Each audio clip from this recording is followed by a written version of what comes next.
রাসূল পাক সাল্লাল্লাহু আলাইহি ওয়াসাল্লাম একবার সাহাবায়ে কেরামদেরকে বললেন, ও আমার সাহাবীরা, তোমরা কি জানো সূর্যটা কোথায় যায়? সাহাবায়ে কেরাম বললেন, ইয়া রাসূলুল্লাহ, আল্লাহ এবং আল্লাহর রাসূল ভালো জানেন। রাসূল পাক সাল্লাল্লাহু আলাইহি ওয়াসাল্লাম বললেন, সূর্যটা চলতে চলতে চলতে চলতে আল্লাহ পাক রব্বুল আলামিনের আরশ আজিমের নিচে যে সিজদায় পড়ে যায়। আল্লাহ পাক রব্বুল আলামিন যখন বলেন, ও সূর্য তুমি ওঠো, আবার যেখান থেকে তুমি উঠেছিলে সেখানে আবার ফিরে যাও, সেখান থেকে আবার ওঠো, সূর্যটা আবার ফিরে যায়, আবার চলতে থাকে। এইভাবে চলতে চলতে চলতে চলতে আবার আরশ আজিমের নিচে চলে আসে, আবার সিজদায় পড়ে যায়। আর আমরা কত বড় কপাল পোড়া, আমরা সিজদা দিতে চাই না। ওর তো জান্নাতও নাই জাহান্নামও নাই, কিন্তু আমার তো জান্নাত আছে জাহান্নাম আছে। কি বলেন, ঠিক না বেঠিক? ওর কোনো হিসাব নাই, কিন্তু আমার হিসাব আছে, আপনার হিসাব আছে। আমার প্রাণ প্রিয় মুসলমান ভাইরা, শুধুমাত্র কিছু ধর্মীয় কথা শুনেই চলে গেলেন তা কিন্তু নয়, জীবনের পরিবর্তন আনা চাই। আজকের কথা শোনার পরে যেন আপনার জীবনে কিছু পরিবর্তন যেন আসে, কিছু আমল যেন আপনার জীবনের ভিতরে যেন চলে আসে। কি বলেন, ঠিক না বেঠিক? এইভাবে সূর্য প্রতিদিন চলতেছে। সূর্যের দিকে যখন তাকাবেন তখন যেন এই কথাটা যেন স্মরণ হয়, আমার মালিক বলেছেন তোকে যাইতে। তাই ও চলতেছে, চলতে চলতে সূর্যটা আরশ আজিমের নিচে গিয়ে সিজদায় পড়ে যায়। এইভাবে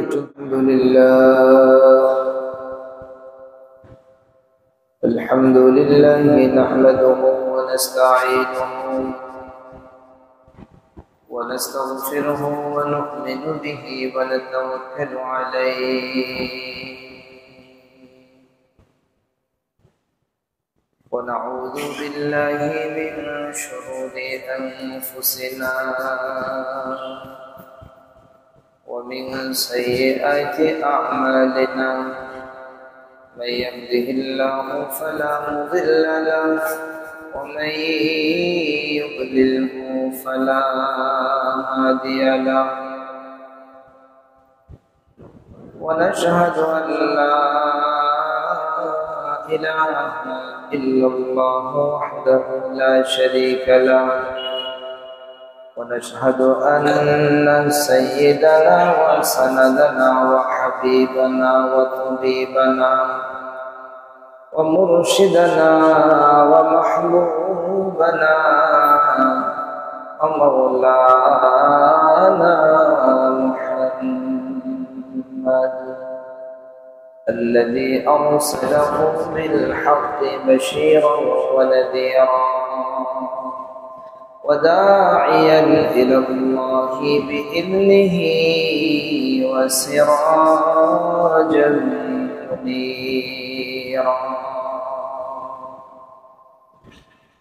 أما بعد فأعوذ بالله من الشيطان الرجيم.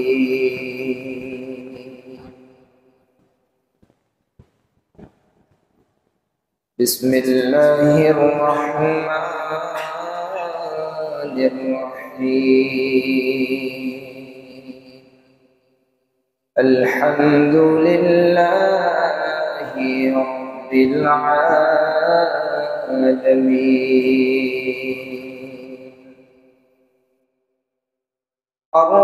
الرحمن الرحيم مالك يوم الدين. إياك نعبد وإياك نستعين. اهدنا الصراط المستقيم صراط الذين أنعمت عليهم غير المغضوب عليهم ولا الضالين.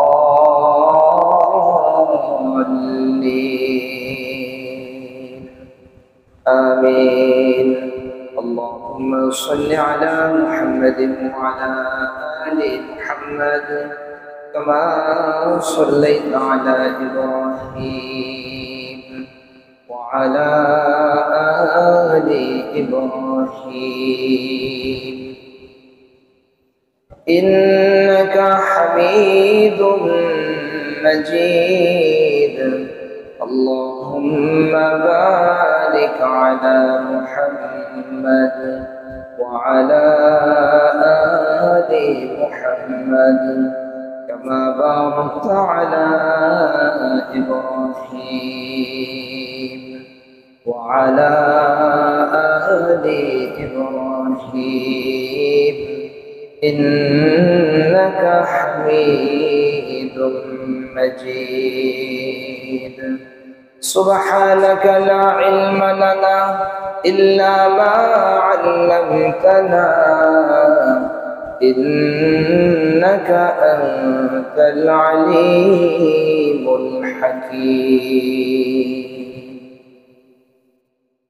معزز المحترم সম্মানিত মুসল্লিয়ান ইকরাম আল্লাহ পাক রব্বুল আলামিনের খাস মেহেরবানি আল্লাহ পাক রব্বুল আলামিনের খাস দয়া আল্লাহ পাক রব্বুল আলামিনের খাস করুণা যে আল্লাহ পাক রব্বুল আলামিন আমাদেরকে আসমানি সর্বশ্রেষ্ঠ কিতাব পবিত্র কোরআনুল কারীম সামনে নিয়ে আমাদের হায়াতের কিছু সময় ব্যয় করার তৌফিক মহান রব্বে কারীম আমাদেরকে দিয়েছেন। যে মহান মালিক আমাদেরকে এত বড় এক নিয়ামত দিলেন, সেই মহান মুনিবের দরবারে কালিমাতুশ শুকর আদায় করে সকলে বলছি আলহামদুলিল্লাহ। আপনাদের সম্মুখে পবিত্র কোরআনুল কারীমের একেবারে প্রথম যে সূরা সূরাতুল ফাতিহা আমি তিলাওয়াত করেছি। আল্লাহ পাক রব্বুল আলামিন এই সূরার ভিতরে আল্লাহ তাআলার প্রশংসা দিয়ে শুরু করেছে। আল্লাহ তাআলা নিজেই নিজের প্রশংসা করেছেন, জোরে বলেন সুবহানাল্লাহ। আল্লাহ তাআলা নিজেই নিজের প্রশংসা করেছেন, আর আল্লাহ তাআলাই একমাত্র সত্যিকার প্রশংসা পাওয়ার যোগ্য, জোরে বলেন সুবহানাল্লাহ।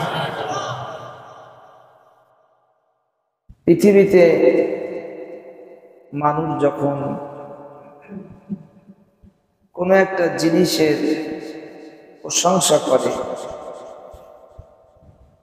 তখন প্রকৃত অর্থে ওই জিনিসটা যে বানিয়েছেন প্রশংসাটা তারই হয়। আপনি একটা সুন্দর ইমারত, সুন্দর একটা বিল্ডিং দেখলেন, বিল্ডিং দেখে বলেন বাহ কি সুন্দর একটা বিল্ডিং, চমৎকার, মনোমুগ্ধকর, দৃষ্টিকে সরানো যায় না, এত সুন্দর কারুকার্য, এত সুন্দর চমৎকার তার বিন্যাস, সাজানো পরিপাটি, বিল্ডিংটা তো ভারী সুন্দর। কে বানায়? কথা বলে কে বানায়? এত সুন্দর বিল্ডিংটা কার? এত সুন্দর বিল্ডিংটা কার? মানুষ তাকে খুঁজে। প্রকৃত অর্থে ওই বিল্ডিং এর প্রশংসা করা মানে ওই বিল্ডিংটা যিনি বানিয়েছেন প্রশংসাটা তারই। কি বলেন, ঠিক না? সুন্দর একটা খাবার আপনি খেয়েছেন, চমৎকার খাবার, মাশাআল্লাহ চমৎকার, এত সুন্দর স্বাদ, এত সুঘ্রাণ, এই সুন্দর খাবারটা কে রান্না করছে? এখন সবাই বলে আরে তুমি চেনো না কে রান্না করছে? তোমার মা রান্না করছে। সুবহানাল্লাহ। তাই এত ঘ্রাণ, তাই এত স্বাদ, এত মজা। এই যে খাবারটার প্রশংসা করা হলো, প্রকৃত অর্থে প্রশংসাটা তারই হয় যে এই খাবারটা তৈরি করছে। এভাবে যদি আমরা সুন্দর একটা গাড়ির দিকে যদি দেখি, একটা সুন্দর গাড়ির যদি প্রশংসা হয়, প্রকৃত অর্থে প্রশংসাটা তারই হবে যে ওই গাড়িটা এত চমৎকার ভাবে এত সুন্দর ভাবে এই গাড়িটাকে তৈরি করছে। আল্লাহ পাক রব্বুল আলামিন বলেন আলহামদুলিল্লাহি রাব্বিল আলামিন। সুবহানাল্লাহ বলেন না? সমস্ত প্রশংসা রব্বুল আলামিনের জন্য, সমস্ত প্রশংসা আল্লাহ তাআলার জন্য, যিনি জগৎ সমূহের প্রতিপালক। সমস্ত প্রশংসা কার জন্য? সবাই বলেন আল্লাহ তাআলার জন্য। এখন সমস্ত প্রশংসা আল্লাহ তাআলার জন্য কেন হবে? দেখেন, প্রত্যেকটা জিনিস বাহ্যিকভাবে দেখলে দেখা যায় একরকম, কিন্তু এর গভীরতায় যদি আপনি ঢুকতে থাকেন তাহলে মাথায় গিয়ে যেই কুদরতি হাতের সংস্পর্শ, যেই কুদরতি হাত কাজ করেছে দেখতে পাবেন। সেই কুদরতি হাত আর কারোরই না, সেই কুদরতি হাত হলো আল্লাহ সুবহানাহু ওয়া তাআলা। সুন্দর একটা ফুটফুটে বাচ্চা যদি আপনি দেখেন, চমৎকার এক সুন্দর বাচ্চা, আপনি জিজ্ঞাসা করবেন, ভাই এই চমৎকার বাচ্চাটা তুমি কোথায় পেলা? এটা কি তুমি বানাইছো? এত চমৎকার, এত সুন্দর তার হাসি, এত সুন্দর তার চাহনি, এত সুন্দর তার হেঁটে যাওয়া, এত সুন্দর তার কথা বলা। 3.5 বছর 4 বছরের বাচ্চা যখন কথা বলে, 2.5 বছর থেকে কথা বলা শুরু হয়ে যায়, 2 বছর থেকে অনেক বাচ্চা কথা বলে। এই যে ছোট বাচ্চাদের সুন্দর করে কথা বলে, তার চোখটা কত চমৎকার, তার নাকটা বড় চমৎকার, তার ঠোঁটটা বড় চমৎকার, চেহারাটা অত্যন্ত সুন্দর, নাদুস চেহারা, চোখ ফেরানো যায় না, বারবার ধরতে ইচ্ছা করে। কি বলেন, ঠিক না বেশি? এমন বাচ্চা কি একটা দুইটা না, বেশি আছে? অগণিত। জোরে বলেন সুবহানাল্লাহ। আপনি যদি জিজ্ঞাসা করেন, ভাই এই বাচ্চাটা আপনি কোথায় পেলেন, এটা কি আপনি বানাইছেন? বাচ্চার মা বাবা বলবে না, এটা আমাদের সন্তান, এটা আমাদের সন্তান, এটা আমরা বানাই নাই।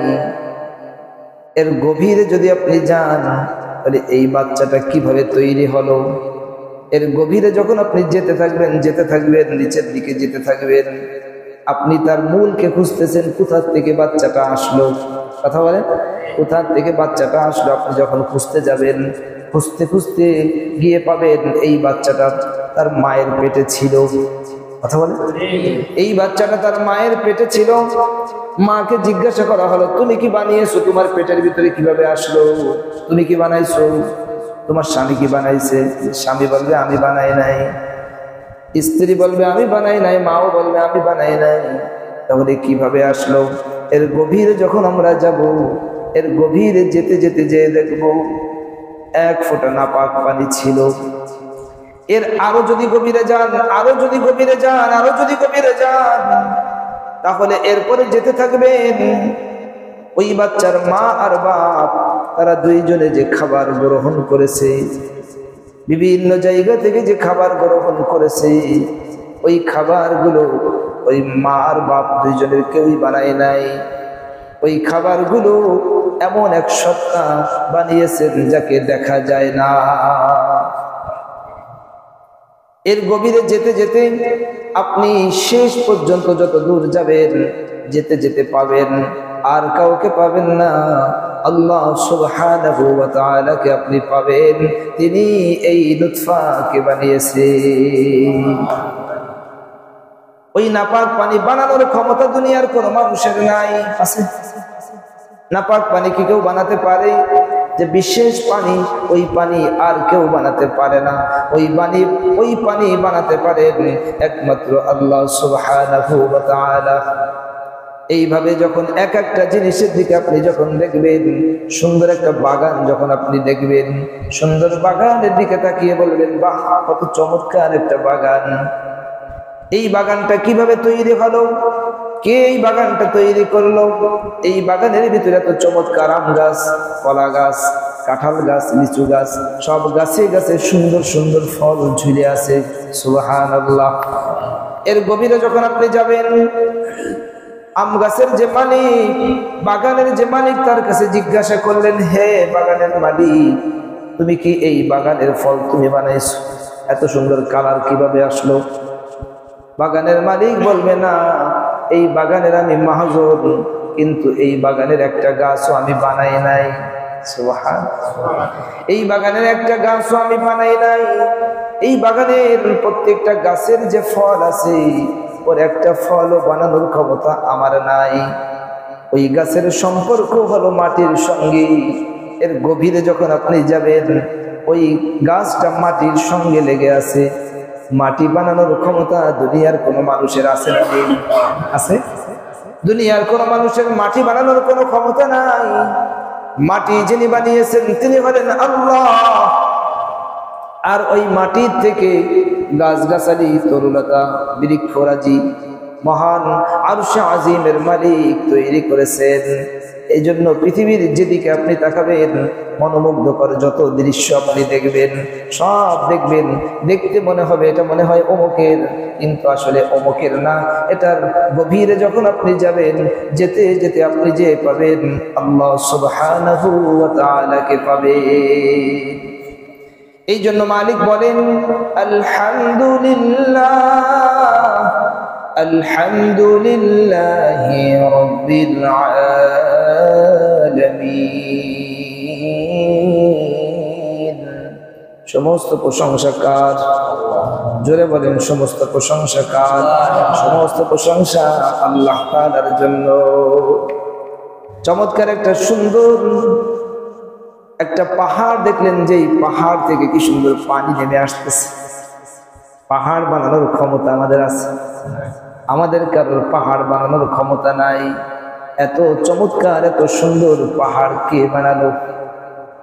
এত সুন্দর সাগর, আপনি যখন সাগরের পাশে যাবেন, এত মনোমুগ্ধকর, এত সুন্দর বাতাস আসতেছে, ঢেউ আসতেছে, সেই যে এক চমৎকার পরিবেশ, এই পরিবেশ সৃষ্টি করার ক্ষমতা কোনো মানুষের নেই। কি বলেন, ঠিক না বেঠিক?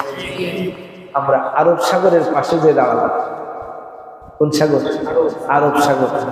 মানুষ অনেক আগে গজল বলতো না, আরব সাগর পাড়ি দিয়ে যাব আমি সোনা মদিনায়। শুনছেন না আপনারা? ওই আরব সাগরের পাড়ে আমরা গিয়ে দাঁড়াইছি। এত চমৎকার সেই যে আরব সাগর, যে সেখানে ঢেউ আসতেছে, আস্তে আস্তে ঢেউ আসতেছে, আর ওখানে যে জায়গা এত চমৎকার, এত মনোমুগ্ধকর, এটা মানে ভাষায় বলে বোঝানো সম্ভব না, এত সুন্দর। এই যে পরিবেশ, এটা কে সৃষ্টি করছে? আল্লাহ। এরকম পৃথিবীর আপনি যত কিছু দেখবেন, চমৎকার চমৎকার যে পাখি আছে, চমৎকার চমৎকার বৃক্ষ, চমৎকার চমৎকার ফুল, বিভিন্ন রং বেরঙের ফল, আরো কত কিছু না আছে, এগুলো সব কে বানিয়েছে? আল্লাহ। এই জন্য প্রশংসা হবে কার? এগুলো দেখে একটা চমৎকার জিনিস দেখলে, যদি আপনারা যদি সেই ফুল বাগানে যান, বিভিন্ন রং বেরঙের ফুল, আসলে এরকমটা যেখানে পারি না, এরকম দেখার সুযোগ আমাদের হয় না। যে চমৎকার ওই বাগানে যদি আপনি ঢোকেন, আপনি হয়রান হয়ে যাবেন। এক এক ধরনের কালার, গোলাপ ফুল যেখানে ফুটে আছে, বিলকে বিল যেখানে গোলাপ ফুলের চাষ হয়। মাঝে মধ্যে সব জায়গায় যে মালিকের সৃষ্টি দেখা দরকার। মালিকের সৃষ্টি দেখলে মালিকের কথা মনে হবে। কি বলে, ঠিক না? মালিকের সৃষ্টি দেখবেন, মালিকের কথা মনে করে। সুন্দরবনে এক এক জায়গায় এক এক ধরনের গাছ আল্লাহ তাআলা সাজায় রাখছে। এই জন্য প্রশংসা কার? আলহামদুলিল্লাহি রাব্বিল আলামিন। সবাই পড়েন তো, আলহামদুলিল্লাহি রাব্বিল আলামিন। সমস্ত প্রশংসা আল্লাহ তাআলার জন্য, যিনি জগৎ সমূহের প্রতিপালক। যখন জান্নাতীরা জান্নাতে যাবে, তাদের সর্বশেষ যে আহ্বান হবে, তাদের সেই আহ্বান হবে আলহামদুলিল্লাহি রাব্বিল আলামিন। জান্নাতীদের শেষ আহ্বান হবে কোনটা? আলহামদুলিল্লাহি রাব্বিল আলামিন। বলেন না সবাই, আলহামদুলিল্লাহি রাব্বিল আলামিন, আলহামদুলিল্লাহি রাব্বিল আলামিন। এজন্য যে কোনো জিনিস দেখে, যে কোনো জিনিস খেয়ে আল্লাহ পাকের শুকরিয়া আদায় করা, প্রশংসা করা, আলহামদুলিল্লাহ। আপনি এই যে ঠান্ডার সময় কম্বলটা মুড়ি দিলেন, ভালো লাগলো না? খারাপ লাগলো? চমৎকার। যেই কম্বলটা মুড়ি দিলেন আস্তে আস্তে গরম হওয়া শুরু হয়ে গেছে, আলহামদুলিল্লাহ বলেন না? এই ঠান্ডার সময় যখন এক গিলাস পানি, একটু গরম পানি আপনি খেলেন, ভালো লাগলো না? লাগলো? এই পানিটাকা সবাই বলেন আল্লাহ তাআলা। এবং গরম পানি যখন আপনি খেলেন, কলিজাটা ঠান্ডা হয়ে গেছে। আর যদি প্রচন্ড তীব্র গরমের সময়, আর যদি রমজান মাস হয়, সে ইফতারির সময় যখন এই ঠান্ডা পানি খাওয়া হয়, তখন বোঝা যায় যে পানিটা কত স্বাদের, কত মজাদার। তখন মনে আসে আলহামদুলিল্লাহ, আলহামদুলিল্লাহ। এই জন্য যে কোনো জিনিস গ্রহণ করে, ভালো একটা জিনিস ব্যবহার করলে, ভালো একটা জিনিস পেলে মালিকের শুকরিয়া আদায় করা, মালিকের প্রশংসা করা, আলহামদুলিল্লাহ, আলহামদুলিল্লাহ। আল্লাহ তাআলা আপনাকে একটা সুন্দর সন্তান দিয়েছেন, আলহামদুলিল্লাহ। ভালো একটা কন্যা দিয়েছেন, আলহামদুলিল্লাহ। ভালো একটা জামাই দিয়েছেন, আলহামদুলিল্লাহ। আপনার একটা চাকরি হয়েছে, চাকরি দীর্ঘদিন পান না, আলহামদুলিল্লাহ। আল্লাহ তাআলা আমাকে একটা চাকরি দিয়েছেন, আলহামদুলিল্লাহ। ভালো একটা প্রতিবেশী আল্লাহ তাআলা আপনাকে দিয়েছেন, আলহামদুলিল্লাহ।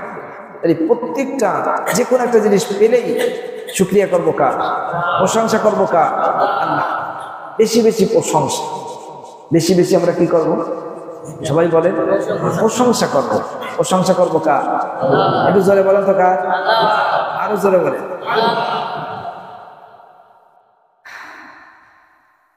হাদিস শরীফের ভিতরে আসছে আলহামদুলিল্লাহ, এটা যে আপনার নেকি আর বদি যে পাল্লা দিয়ে মাপা হবে, সেই নেকির যে পাল্লা, আল্লাহ তাআলা যে পাল্লা তৈরি করছেন, বিশাল সে পাল্লা, বিশাল সে পাল্লা, সেই বিশাল পাল্লা আল্লাহ তাআলা নেকি দিয়ে ভরে দেন। সুবহানাল্লাহ বললেন আলহামদুলিল্লাহ। এইরকম পাওয়ারি, এরকম শক্তিশালী আল্লাহ তাআলা আমাদেরকে এত চমৎকার, এত সুন্দর কালাম আল্লাহ তাআলা আমাদেরকে দিয়েছেন। জোরে বলেন সুবহানাল্লাহ। এটা দুনিয়ার কোন মানুষের কথা, এই কথাটা কোন মানুষের কথা, কথাটা আল্লাহ। আলহামদুলিল্লাহি রাব্বিল আলামিন বলতে পারবেন না এরকম? বলেন তো জোরে।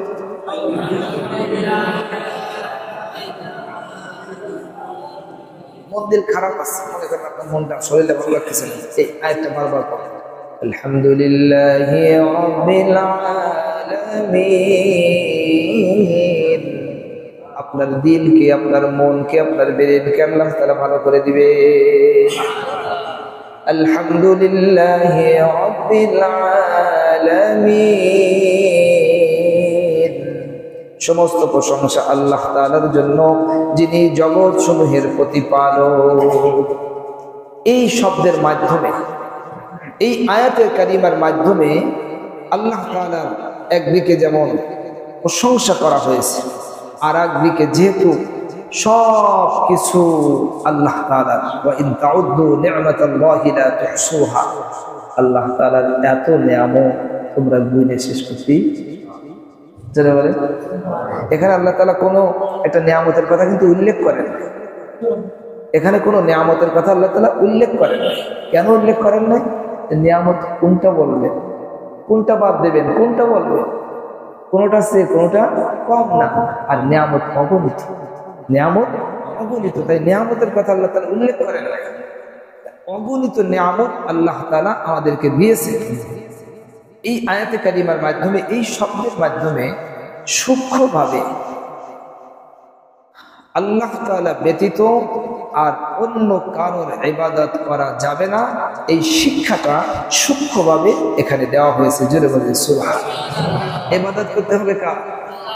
জোরে বলেন একমাত্র আল্লাহ তাআলা। সবাই বলেন একমাত্র আল্লাহ তাআলা। আল্লাহ তাআলা ছাড়া আর কারোর ইবাদত করা শুধুই আল্লাহ তাআলাকেই খুশি করতে হবে, শুধুই আল্লাহ তাআলাকে খুশি করতে হবে।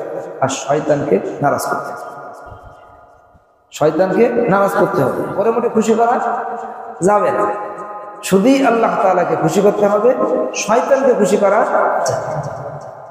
আলহামদুলিল্লাহি রাব্বিল আলামিন।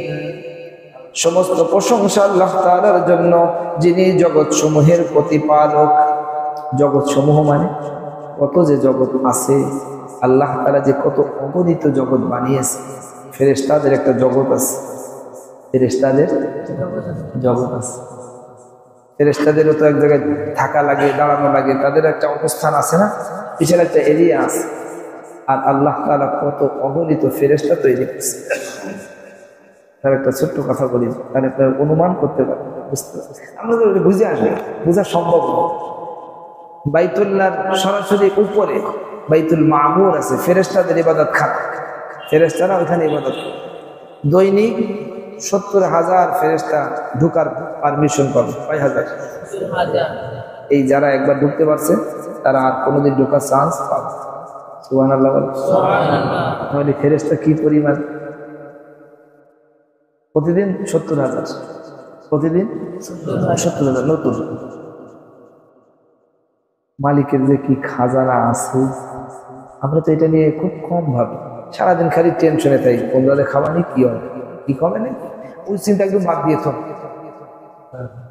ওই চিন্তা একদম বাদ। সুবহানাল্লাহ। ওই চিন্তা আপনার করা লাগবে, অটোমেটিক হয়ে যাবে। দেখবেন একের পরে এক হতে থাকবে, একের পরে এক হতে থাকবে, একদম বাস্তব। আপনি দেখবেন একের পর এক হয়ে যাচ্ছে। আর একটা কথা আপনাদেরকে বলি, কোনো ব্যক্তি যদি সকালবেলা সন্ধ্যাবেলা হাসরের 3 আয়াত পাঠ করে, তার জন্য 70,000 ফেরেশতা দোয়ায়ে মাগফিরাত করতে থাকে। চিন্তা করেন, একজন ব্যক্তির জন্য যদি 70,000 করে যদি রেডি হয়, যদি সবাই পড়ে তাহলে তো সবার জন্য তো লাগবে। আল্লাহ তাআলা কি তখন বানাই দেবে নাকি? সব তো বানানো রেডি করা। বোঝেন নাই কথাটা? আপনি পড়লেই আপনি আপনার জন্য 70,000, তার মানে এটা তো সব রেডি করে, যে করবে তার জন্য সাথে সাথে। বলে কি পরিমাণ ফেরেশতা আল্লাহ তাআলা তৈরি করেছেন, জোরে বলেন সুবহানাল্লাহ।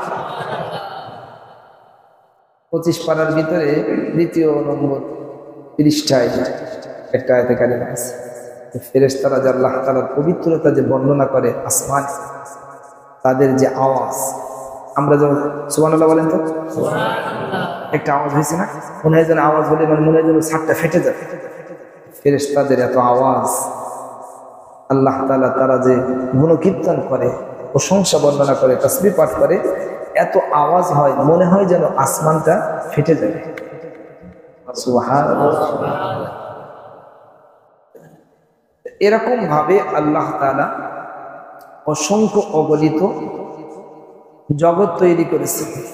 ফেরেশতাদের একটা জগৎ, মানুষের একটা জগৎ, জিনদের একটা জগৎ আছে। জিনদেরও কি আছে? জগৎ আছে। পশু পাখিরও জগৎ আছে আলাদা আলাদা। তারা বিভিন্ন জায়গায় থাকে, বিভিন্ন জিনিস খায়। আবার জঙ্গল, আপনার জঙ্গলি যে প্রাণী, তাদেরও আলাদা একটা জগৎ, আলাদা একটা জায়গা, তাদের সেখানে খাওয়া লাগে, তাদের থাকা লাগে, তাদেরও বাচ্চা কাচ্চা হয়, কত কিছু। এই সব পালতেছেন কে? একাই আল্লাহ তাআলা, একাই পালতেছেন। জোরে বলেন সুবহানাল্লাহ। বলে মালিক কত পাওয়ার লাগে, কত তার কথা, কত তার কথা। এরপরে যদি আপনি পানির দিকে যান, কি পরিমাণ পানি, আর পানির ভিতরে কি পরিমাণ মাছ, কি পরিমাণ প্রাণী পানির ভিতরে আছে। এক একটা পুকুরের ভিতরে, এক একটা খালের ভিতরে যে সমস্ত বড় বড় ঘের আছে, 100 বিঘে 500 বিঘা এরকম বিশাল বড় বড় ঘের, সেই ঘেরের ভিতরে কত ধরনের মাছ। আর এরপরে যদি আপনি সাগর যান, বঙ্গোপসাগর, তারপরে আপনার লোহিত সাগর, আটলান্টিক মহাসাগর, সেই সাগরের ভিতরে কত কত প্রাণী আছে, তাদেরকেও কে পালতেছে? এ তো আমরা কয়েকটা বললাম আর কি। এর বাইরেও আরো কত কিছু আল্লাহ তাআলা বানায় রাখছে। গ্যালাক্সি, সৌরজগৎ, সূর্যটা পৃথিবীর চাইতে 13 লক্ষ গুণ বড়। জোরে বলেন সুবহানাল্লাহ। রাসূল পাক সাল্লাল্লাহু আলাইহি ওয়াসাল্লাম একবার সাহাবায়ে কেরামদেরকে বললেন, ও আমার সাহাবীরা, তোমরা কি জানো সূর্যটা কোথায় যায়? সাহাবায়ে কেরাম বললেন, ইয়া রাসূলুল্লাহ, আল্লাহ এবং আল্লাহর রাসূল ভালো জানেন। রাসূল পাক সাল্লাল্লাহু আলাইহি ওয়াসাল্লাম বললেন, সূর্যটা চলতে চলতে চলতে চলতে আল্লাহ পাক রব্বুল আলামিনের আরশ আজিমের নিচে যে সিজদায় পড়ে যায়। আল্লাহ পাক রব্বুল আলামিন যখন বলেন, ও সূর্য তুমি ওঠো, আবার যেখান থেকে তুমি উঠেছিলে সেখানে আবার ফিরে যাও, সেখান থেকে আবার ওঠো। সূর্যটা আবার ফিরে যায়, আবার চলতে থাকে। এইভাবে চলতে চলতে চলতে চলতে আবার আরশ আজিমের নিচে চলে আসে, আবার সিজদায় পড়ে যায়। আর আমরা কত বড় কপাল পোড়া, আমরা সিজদা দিতে চাই না। ওর তো জান্নাতও নাই জাহান্নামও নাই, কিন্তু আমার তো জান্নাত আছে জাহান্নাম আছে। কি বলেন, ঠিক না বেঠিক? ওর কোনো হিসাব নাই, কিন্তু আমার হিসাব আছে, আপনার হিসাব আছে। আমার প্রাণপ্রিয় মুসলমান ভাইরা, শুধুমাত্র কিছু ধর্মীয় কথা শুনেই চলে গেলেন তা কিন্তু নয়, জীবনের পরিবর্তন আনা চাই। আজকের কথা শোনার পরে যেন আপনার জীবনে কিছু পরিবর্তন যেন আসে, কিছু আমল যেন আপনার জীবনের ভিতরে যেন চলে আসে। কি বলেন, ঠিক না বেঠিক? এইভাবে সূর্য প্রতিদিন চলতেছে। সূর্যের দিকে যখন তাকাবেন তখন যেন এই কথাটা যেন স্মরণ হয়, আমার মালিক বলেছেন তোকে যাইতে। তাই ও চলতেছে, চলতে চলতে সূর্যটা আরশ আজিমের নিচে গিয়ে সিজদায় পড়ে যায়। এইভাবে চলতে চলতে একদিন যেদিন কিয়ামত হবে, তার আগে আল্লাহ তাআলা বলবেন, সূর্য আজকে আর সূর্য ওঠে কোন দিক থেকে? পূর্ব দিক থেকে না? কিন্তু এমন একটা দিন আসবে যেদিন সূর্য উঠবে পশ্চিম দিক থেকে। সূর্য কোন জায়গা থেকে উঠবে? সবাই বলেন, কোন জায়গা থেকে? পশ্চিম দিক থেকে। যেদিন সূর্য পশ্চিম দিক থেকে উঠে গেল, এটা সীমা, বর্ডার। এর আগে যারা ঈমান আনছে তাদেরটা গ্রহণীয়। এরপরে ওইটা দেখে যারা দেখলো যে আরে সূর্য তো কোনোদিন পশ্চিম দিকে ওঠে না, ব্যাপারটা কি, সূর্য আজকে পশ্চিম দিক কেন? তখন তারা কালিমা পড়বে, ওই কালিমা আর গ্রহণ নাউজুবিল্লাহ বলে। এই জন্য ভাই, আল্লাহ তাআলা আমাদেরকে যে ঈমান দিয়েছে, আমাদেরকে কোরআনে কারীম দিয়েছে, যতটুকু আমরা জানতে পেরেছি এটাকে আরো মজবুত করা, এটাকে টাইট করা এবং পারস্পরিক মুসলমানের মিল মোহাব্বত রাখা। কি বলেন, ঠিক না বেঠিক? পারস্পরিক মোহাব্বত, একজন আর একজনকে কি করা? মোহাব্বত করা। আল্লাহ পাক রব্বুল আলামিন এভাবে জগৎ সমূহকে কি করতেছেন? তাই আল্লাহ তাআলা বলেন, আলহামদুলিল্লাহি রাব্বিল আলামিন, সমস্ত প্রশংসা আল্লাহ তাআলার জন্য, যিনি জগৎ সমূহের প্রতিপালক। এই আয়াতে কারিমার মধ্য দিয়ে সূক্ষ্মভাবে একটা মেসেজ দেওয়া হয়েছে, ইবাদত তুমি করবা একমাত্র আল্লাহ, আল্লাহ ছাড়া আর তুমি কারোর ইবাদত করবা না। তার কারণ তোমার মাথায় যেটা আছে ওটা আমি আল্লাহ দিচ্ছি। অনেক সময় মানুষ এরকম হয় না যে এই তুই আমার সাথে মুস্তানি করো, এই তোর মাথায় যেটা ক্যাপটা পরে আসো, ক্যাপটা তো আমার দাও, তুই আবার তোর জুতাটাও তো আমার, তোর জামাটাও তো আমার দাও, তুই যে বাসায় থাকো ওটাও তো আমি কিনে দিলাম, তুই যে আমার সাথে এত মুস্তানি করো, তোর চাকরিটা তো আমি দিয়ে দিলাম, এই বিয়েটা তো আমি দিয়ে দিলাম, ওই মেয়েটাকে তো আমি ঠিকঠাক করে দিলাম, তুই যে গাড়িটা নিয়ে চলে বেড়াও ওটাও তো আমার দাও, সবই দিয়ে আমার দাও, তারপরে আবার আমার সাথে মুস্তানি করো। কি বলেন, ঠিক এরকম অনেক সময় এরকম ঘটনা ঘটে না? আল্লাহ তাআলা বলতেছেন, এই তুমি সতর্ক হও, তুমি যে জবান দিয়ে কথা বলো ওটা আমার দাও, তুমি যে কান দিয়ে শোনো ওটা আমার দাও, তুমি যে চোখ দিয়ে দেখো ওটা আমার দাও, যে বিবিকে নিয়ে বিভিন্ন জায়গায় ঘুরতে যাও, বিভিন্ন পার্কে যাও, বিভিন্ন জায়গায় বনভোজনে যাও, আরো বিভিন্ন জায়গায় যাও, এই বিবি তুমি বানাও, এটা আমার। এই সন্তান দিয়ে মানুষের সামনে বলে এটা আমার সন্তান, এটা আমার সন্তান, এটা আমার। এই জামাইকে নিয়ে খুব বড় করে মানে বড় গলায় বলো আমার জামাই জার্মানে থাকে, ইটালি থাকে, ফ্রান্সে থাকে, এটা আমার। সুবহানাল্লাহ। এই জন্য ভাই, তাহলে সব দেওয়া কার? তাহলে আল্লাহ তাআলার দেওয়া। আল্লাহ তাআলা বলেন তুমি ইবাদত করবে একমাত্র কার? আল্লাহ ভিন্ন আর কারোর ইবাদত করা। আল্লাহ পাক রব্বুল আলামিন আমাদের সবাইকে আজকের এই কথাগুলো মনে রাখার, আমল করার তৌফিক দান করে, বলেন আমিন।